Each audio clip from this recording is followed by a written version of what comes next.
taste, Miquella? Elden Ring Shadow of the Erdtree is fast approaching, and there are a number of things you should do to prepare for the DLC and its many new challenges.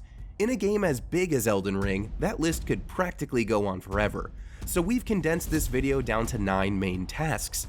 These are based both on what we know is coming in the DLC, as well as speculation from the community about some of the greater challenges and new bits of lore that may be in store for us in the Land of Shadow. Also, it's important to state that this DLC is not intended for brand new players.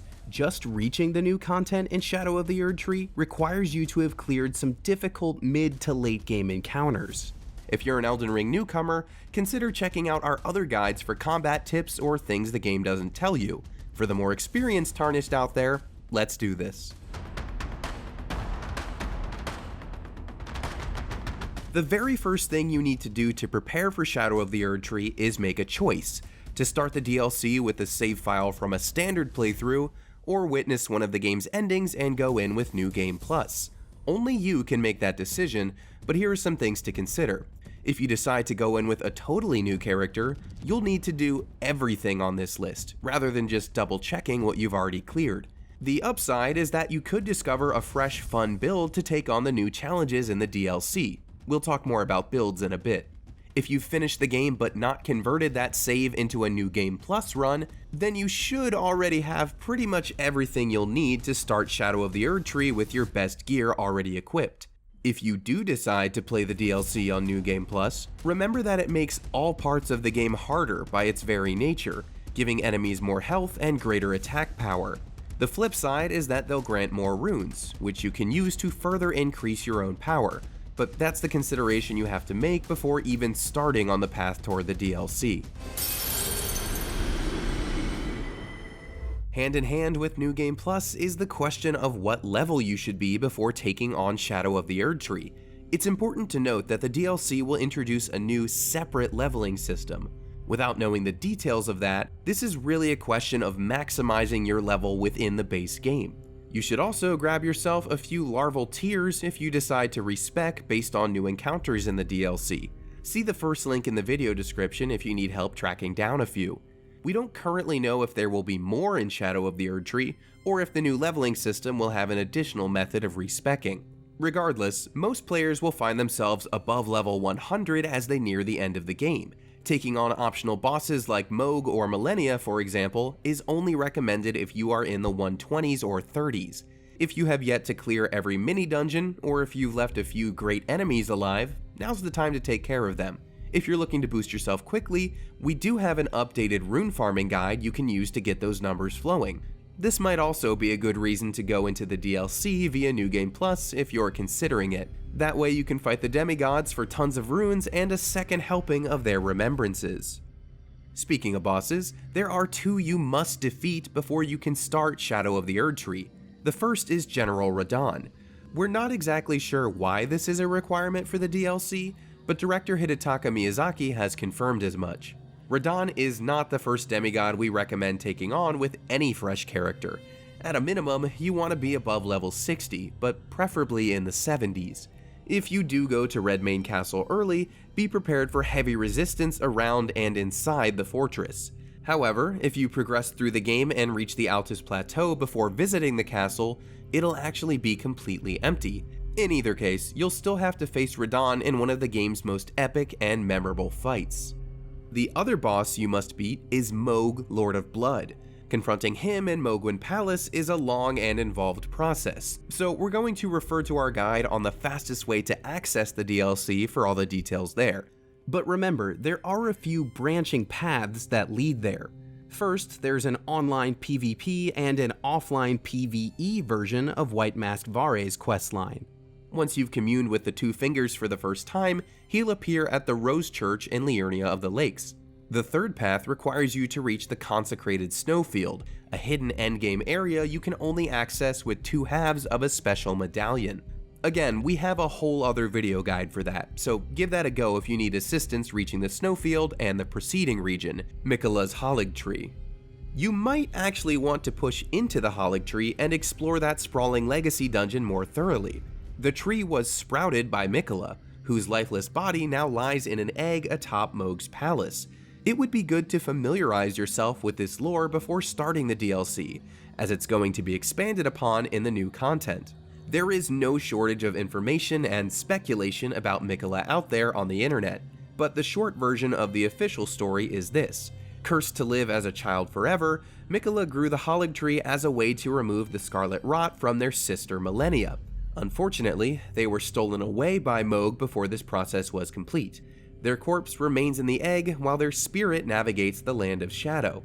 There is also a rumor that they are not just Miquella, but also Saint Trina, a figure associated with sleep. The saint is teased at the end of the Shadow of the Erdtree trailer, so we're expecting to learn more about this in the DLC. In the meantime, if you are brave enough to explore the whole Erdtree and take on Miquella's guardian sister Malenia, you can learn more about their sibling relationship. Good luck with that. She's known for being one of, if not the toughest fight in the whole game. We do have a boss guide in the description that can help.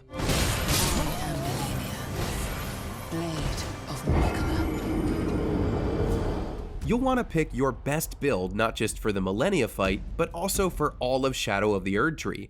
We've already put together a video guide of 7 recommended builds, based on what we know and expect to encounter in the DLC, and that video is linked in the description as well.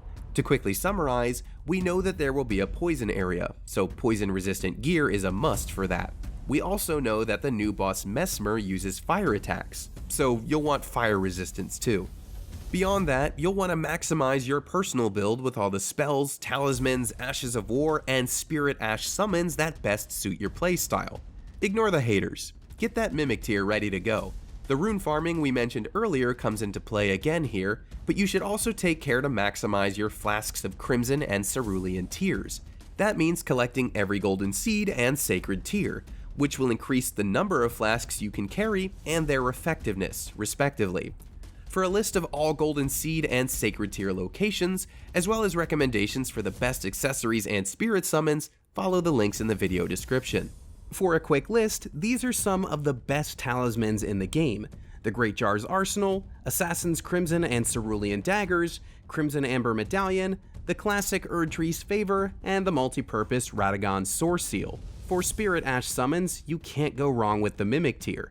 Other great choices include Black Knife Tish, the Great Shield Soldiers, Latenna the Albinoric, and Omen Killer Rollo. Upgrading those requires Grave or Ghost Gloveworts, depending on the type of spirit.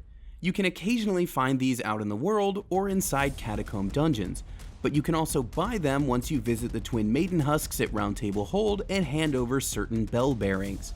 Glovewort Picker's Bell Bearing 1 is your prize for clearing the Wyndham Catacombs on Mount Gelmir. Clear the Giant's Mountaintops Catacombs up north for Bearing 2. The third is found in Crumbling Farum Azula, in a gazebo at the southern tip by the small lake. From the Crumbling Beast Grave Depth Site of Grace, head west and take the lift down to reach this area. There are also 3 Ghost Glovewort Pickers bell bearings to obtain. The first is on a body at another gazebo in Nokron Eternal City, right down the steps from the Site of Grace of the same name. The second is at its sister city Noxtella.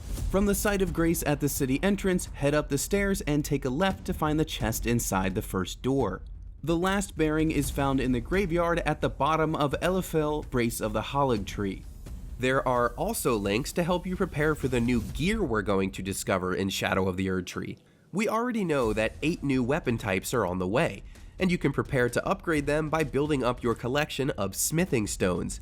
These are dropped by enemies and found in many mining dungeons, but they can also be purchased if you hand over the right bells and bell bearings to the Twin Maiden Husks in Round Table Hold.